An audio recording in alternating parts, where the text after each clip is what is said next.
गरीब भाई की अमीर बहन। किशोर और पिद्दी दो भाई बहन थे। पिद्दी बहुत खर्चीले स्वभाव की थी।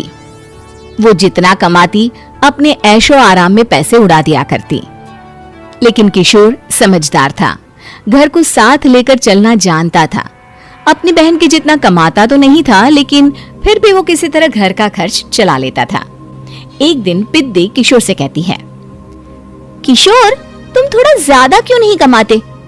मेरे दोस्त रोज मेरा मजाक उड़ाते हैं। अरे बहन, मैं कोशिश तो कर रहा हूँ।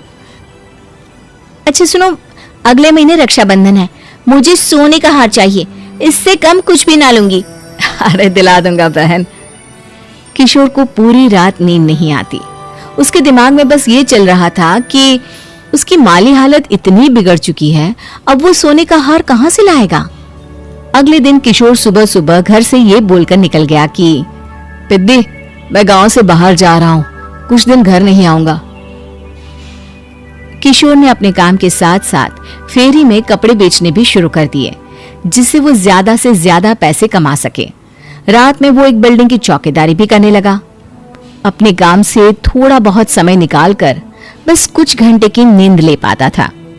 और कब वो कुछ दिन एक महीने में बदल गए और रक्षाबंधन भी आ गया, पता ही नहीं चला। लेकिन किशोर अभी तक घर वापस नहीं लौटा। जहां वो काम करता था, पिद्दी के नाम का गुल्लक रखा हुआ था। किशोर ने उस गुल्लक को फोड़ा और सारे पैसे इकट्ठा करके एक सोने का हार खरीद लिया। घर में पिद्दी किशोर का इंतजार कर रही थी। तभी किशोर आता है। कहाँ चले गए थे? 4 दिन का कहा था और 1 महीने से पता नहीं कहाँ गायब हो गए थे। मैंने बस एक हार मांगा था और तुमने तो घर ही छोड़ दिया। अरे मुझे थोड़ा काम मिल गया था। कुछ नहीं, सब समझती हूँ, बहाने थे तुम्हारे। अपनी बहन के लिए इतना भी नहीं कर सकते, कैसे भाई हो? चलो यहाँ बैठो, राखी बांधती हूँ। पिद्दी ने किशोर को राखी बांधी। वैसे ही किशोर ने अपनी बहन के हाथ में सोने का हार रख दिया। उसकी खुशी का कोई ठिकाना नहीं था। वो मिठाई खिलाए बिना ही नेकलेस लेकर चली गई और शीशे के सामने अपने गले में हार रखकर देखने लगी। किशोर ने लड्डू उठाया और खुद ही खा लिया। ऐसे कई साल गुजर गए। एक दिन पिद्दी की नौकरी छूट गई। अब वो पूरी तरह किशोर पर डिपेंड हो गई थी। आए दिन किशोर को अपने महंगे महंगे शौक गिनाकर उससे पैसे मांगा करती थी। किशोर, कुछ पैसे देना, मुझे पार्लर जाना है। किशोर बिना कुछ बोले उसे पैसे दे देता। ये क्या, 500? अरे इतने में तो मुझे पार्लर में एंट्री मिलेगी बस। अच्छा, देता हूँ ना ज्यादा। अरे कैसे भाई हो, अपनी बहन के लिए इतना भी नहीं कर सकते। किशोर ने जेब से 2000 का नोट निकाला और उसे दे दिया। किशोर गरीबी में रह लेता था, लेकिन अपनी बहन को कभी कोई कमी नहीं होने देता था। बेटा, पिद्दी तुम्हारी बहन है, उसे कभी किसी चीज की कमी मत होने देना और उसका ध्यान रखना, क्योंकि भाई का फर्ज होता है अपनी बहन का ध्यान रखना। किशोर ने माँ की कही ये बात हमेशा के लिए याद कर ली थी। शायद माँ की इसी बात की वजह से किशोर पिद्दी की हर जिद पूरी करता चला आ रहा था। किशोर, आज मैं अपने दोस्तों के साथ पार्टी करने जा रही हूँ, मुझे कुछ पैसे दो ना। किशोर पिद्दी को समझाता है, लेकिन पिद्दी नाराज होकर चली गई और अपने कमरे में सुबक सुबक कर रोने लगी। किशोर अपनी जेब से कुछ पैसे निकालता है और पिद्दी को दे देता है। किशोर खुद कभी अच्छे कपड़े नहीं पहनता, लेकिन पिद्दी को राजकुमारी की तरह रखता। पिद्दी के जाने के बाद किशोर अपने काम पर निकल गया। एक तरफ पिद्दी अपने दोस्तों के साथ मस्ती कर रही थी, तो वहीं दूसरी तरफ किशोर पैसे कमाने के लिए कड़ी मेहनत कर रहा था। कुछ और दिन ऐसे ही बीत गए।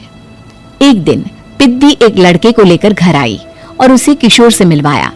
किशोर, मुझे इस लड़के से शादी करनी है, लेकिन इनके मम्मी पापा बोल रहे हैं कि उनको दहेज में एक कार चाहिए, तभी वो मेरा और पंकज का रिश्ता कबूल करेंगे। लेकिन बहन, कार खरीदना कोई सब्जी खरीदने के बराबर तो नहीं है। अरे कैसे भाई हो तुम, अपनी बहन के लिए इतना नहीं कर सकते? देखो, मैं ज्यादा इंतजार नहीं कर सकती, तुम्हें 1 साल में मेरे लिए कार खरीदनी ही होगी। अच्छा पंकज, एक काम करो, कल तुम अपने माता पिता को घर बुला लो, मैं उनसे तुम्हारे और पिद्दी के रिश्ते की बात कर लेता हूँ। अगले दिन किशोर के छोटे से घर में पंकज और उसके माता पिता आते हैं। बेटा, तुम्हारी बहन ने हमारी शर्त तो बता ही दी होगी। जी। बेटा, तुम तो इतने छोटे घर में रहते हो, दहेज कहाँ से लाओगे? मैं अपनी बहन की खुशी के लिए सब कुछ कर सकता हूँ। पंकज और पिद्दी का रिश्ता तय हो जाता है। किशोर अब अपनी क्षमता से 4 गुना ज्यादा काम करने लगता है। सुबह सबके घरों में न्यूज़पेपर फेंकता, दिन में मजदूरी करता और रात में चौकीदारी करता। खूब मेहनत करके किशोर ने अपनी बहन की शादी के लिए पैसे जुटा लिए। उसने अपनी बहन के लिए कार खरीद ली। जब वो पिद्दी के ससुराल वालों से मिलने गया तो उन्होंने किशोर से और पैसों की मांग की। इस बार किशोर हार चुका था। पिद्दी माफ करना, मैं तुम्हारी शादी उस लड़के से नहीं कर सकता। वो लालची लोग हैं, उन्हें सिर्फ पैसों से मतलब है। देखो किशोर, मैं पंकज से ही शादी करूंगी। क्योंकि पिद्दी ने तो किशोर की बात न मानने की जैसे कसम खा रखी थी। किशोर ने पंकज को घर बुलाया। पंकज, तुम अपने माता पिता को समझाते क्यों नहीं हो? भैया, वो हमारी शादी के लिए मान गए, मेरे लिए तो यही बहुत बड़ी बात है। हम एक काम कर सकते हैं, दहेज की रकम में से कुछ पैसे मैं आपको दे देता हूँ। अरे लेकिन समाज वाले क्या कहेंगे? अरे जब दुनिया को पता चलेगा तब ना। अच्छा, कुछ पैसे मैं अपने मालिक से कर्ज में ले लेता हूँ। कुछ पैसे पंकज देता है, कुछ वो कर्जा लेता है और अपनी उम्र भर की कमाई वो अपनी बहन की शादी में लगा देता है। आखिर में पंकज और पिद्दी की शादी हो जाती है। पिद्दी की विदाई के बाद किशोर बिल्कुल अकेला पड़ जाता है। अब उसका कमाने में भी मन नहीं लगता। उधारी वाले रोज घर में आकर बैठ जाते हैं। अरे किशोर, अब तो पिद्दी की शादी को 5 साल हो गए, अब तो हमारा पैसा लौटा दो। चाचा, पिद्दी के जाने के बाद किसी भी काम में मन नहीं लगता। अरे तो हमारा पैसा कैसे वापस मिलेगा? जी, कुछ करता हूं मैं। किशोर के ऊपर बहुत सा कर्जा चढ़ गया था, इसलिए उसने तय किया कि वो ये घर बेचकर सबके पैसे लौटा देगा। अगली सुबह शहर के किसी साहूकार को उसने अपना घर बेच दिया और सबके पैसे लौटा के वो गांव छोड़कर चला गया। पिद्दी ने शादी के बाद कभी अपने भाई का हाल तक नहीं पूछा।